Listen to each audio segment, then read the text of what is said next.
कुछ दिनों पहले की बात है। 29 साल के अंकित दिल्ली में अपने घर में एसी चलाकर रात में सो रहे थे। सुबह के 4 बजे अचानक उनके सीने में दर्द उठा। दर्द इतना बुरा था कि नींद खुल गई। शरीर पसीने से तरबतर था। घर में कोई नहीं था जो अंकित को अस्पताल ले जा सकता। अंकित ने कराहते हुए दर्द को सहा। घंटे भर में दर्द कम हुआ तो फिर से नींद आ गई। सोकर उठे तो तबीयत थोड़ी ठीक लगी, तो अंकित ने डॉक्टर के पास जाने का फैसला टाल दिया। लेकिन अगले दिन चलने फिरने से लेकर रोजमर्रा के काम में भी उन्हें दिक्कत आई। इसलिए अंकित ने डॉक्टर के पास जाने का फैसला किया। डॉक्टर ने अंकित की बात सुनकर उन्हें इकोकार्डियोग्राम कराने की सलाह दी। इकोकार्डियोग्राम में पता चला कि 36 घंटे पहले अंकित को जो दर्द उठा था वो हार्ट अटैक था। डॉक्टर की बात सुनकर अंकित के होश उड़ गए।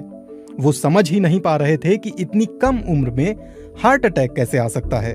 आंकड़े बताते हैं कि कम उम्र में हार्ट अटैक वाले मामले दिनों दिन भारत में बढ़ते जा रहे हैं। अमेरिका के एक रिसर्च जर्नल में छपे लेख के मुताबिक 2015 तक भारत में 6.2 करोड़ लोगों को दिल से जुड़ी बीमारी हुई।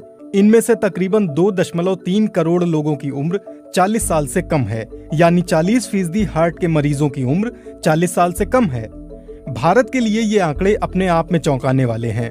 जानकार बताते हैं कि पूरी दुनिया में भारत में ये आंकड़े सबसे तेजी से बढ़ रहे हैं। healthdata.org के मुताबिक प्री मैच्योर डेथ यानी अकाल मृत्यु के कारणों में 2005 में दिल की बीमारी तीसरे नंबर पर थी, लेकिन 2016 में दिल की बीमारी अकाल मृत्यु का पहला कारण बन गया है। 10-15 साल पहले तक दिल की बीमारी को अक्सर बुजुर्गों से जोड़कर देखा जाता था, लेकिन पिछले एक दशक में दिल से जुड़ी बीमारी के आंकड़े कुछ और कहानी कहने लगे हैं। देश के जाने माने कार्डियोलॉजिस्ट और पद्मश्री से सम्मानित डॉक्टर SC मनचंदा के मुताबिक दरअसल देश के युवाओं का दिल कमजोर हो गया है। डॉक्टर मनचंदा फिलहाल दिल्ली के सर गंगाराम हॉस्पिटल में हैं। इससे पहले वो एम्स में कार्डियो विभाग के कई सालों तक हेड रह चुके हैं। उनके मुताबिक कमजोर दिल का कारण हमारे नए जमाने की जीवन शैली है। देश के युवाओं में फैले लाइफस्टाइल डिसऑर्डर के लिए वो 5 कारणों को अहम मानते हैं। जीवन में तनाव, खाने की गलत आदत, कंप्यूटर इलेक्ट्रॉनिक उपकरणों पर देर तक काम करना, स्मोकिंग, तंबाकू, शराब की लत और पर्यावरण का प्रदूषण। अंकित ने भी BBC को बताया कि 22 साल की उम्र से वो सिगरेट पीते थे। 29 साल के होते होते वो चेन स्मोकर बन गए थे, लेकिन हार्ट अटैक आने के 2 साल बाद अब उन्होंने सिगरेट पीना छोड़ दिया है। पर दिल की बीमारी के लिए उन्हें आज भी 3 दवाइयां रोज खानी पड़ती हैं। पढ़ने की उम्र में आजकल बच्चों में तनाव आम है।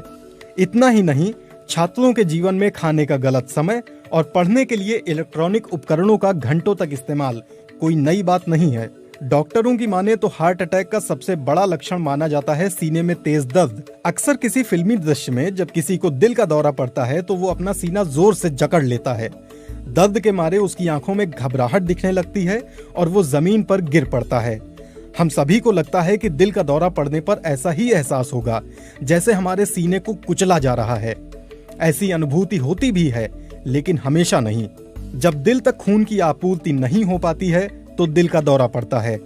आमतौर पर हमारी धमनियों के रास्ते में किसी तरह की रुकावट आने की वजह से खून दिल तक नहीं पहुंच पाता, इसीलिए सीने में तेज दर्द होता है। लेकिन कभी कभी दिल के दौरे में दर्द नहीं होता, इसे साइलेंट हार्ट अटैक कहा जाता है। healthdata.org के मुताबिक आज भी दुनिया में अलग अलग बीमारी से होने वाली मौतों में दिल की बीमारी सबसे बड़ी वजह है।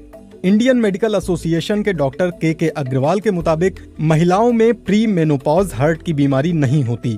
इसके पीछे महिलाओं में पाए जाने वाले सेक्स हार्मोन्स हैं जो उन्हें दिल की बीमारी से बचाते हैं। लेकिन पिछले कुछ समय में महिलाओं में प्री मेनोपॉज वाली उम्र में भी हार्ट अटैक जैसी बीमारियां देखी जा रही हैं। पब्लिक हेल्थ फाउंडेशन के डॉक्टर श्रीनाथ रेड्डी के मुताबिक अगर कोई महिला स्मोकिंग करती है या गर्भ निरोधक पिल्स का लंबे समय से इस्तेमाल करती रही है तो प्राकृतिक रूप से उसके शरीर की हार्ट अटैक से लड़ने की क्षमता कम हो जाती है। डॉक्टर रेड्डी के मुताबिक मेनोपॉज के 5 साल बाद महिलाओं में भी हार्ट अटैक का खतरा पुरुषों के बराबर ही हो जाता है। कई तरह के शोध हैं जिनमें पाया गया है कि महिलाएं अक्सर सीने में दर्द को नजरअंदाज कर देती हैं और इसलिए इलाज उनको देर से मिलता है। हार्ट अटैक से बचने के लिए क्या करें? डॉक्टर मनचंदा के मुताबिक हार्ट अटैक के खतरे से बचने के लिए युवाओं को अपनी जीवन शैली में बदलाव लाने की जरूरत है। उनके मुताबिक बहुत हद तक योग से ये बदलाव संभव है। वो योग को हार्ट अटैक से बचाव का सबसे कारगर तरीका मानते हैं। डॉक्टर मनचंदा कहते हैं, योग से न सिर्फ तनाव दूर होता है, बल्कि लोग शांत चित्त और ज्यादा एकाग्र होते हैं। हार्ट अटैक से बचना है तो ट्रांस फैट से बचें। इसके अलावा डॉक्टर मनचंदा के अनुसार युवाओं को दिल की बीमारी से बचाने के लिए सरकार को भी कुछ मदद करनी चाहिए। इस सवाल पर कि सरकार कैसे हार्ट अटैक रोक सकती है, डॉक्टर मनचंदा बताते हैं, जंक फूड पर सरकार को ज्यादा टैक्स लगाना चाहिए, जैसे सरकार तंबाकू और सिगरेट पर लगाती है। साथ ही जंक फूड पर बड़े बड़े मोटे अक्षरों में वार्निंग लिखी होनी चाहिए। सरकार इसके लिए नियम बना सकती है। डॉक्टर मनचंदा की माने तो ऐसा करने से समस्या जड़ से खत्म तो नहीं होगी, लेकिन लोगों में जागरूकता जरूर बढ़ेगी। अक्सर ये भी सुनने में आता है कि हार्ट अटैक का सीधा संबंध शरीर के कोलेस्ट्रॉल लेवल से होता है, इसलिए अधिक तेल में तला हुआ खाना ना तो बनाएं न खाएं। लेकिन इस बात में कितनी सच्चाई है? डॉक्टर मनचंदा कहते हैं, कोलेस्ट्रॉल से नहीं, लेकिन ट्रांस फैट से हार्ट अटैक में दिक्कत ज्यादा आ सकती है। ट्रांस फैट शरीर में अच्छे कोलेस्ट्रॉल को कम करता है और बुरे कोलेस्ट्रॉल को बढ़ाता है। वनस्पति और डालडा ट्रांस फैट के मुख्य स्रोत होते हैं, इसलिए इनसे बचना चाहिए।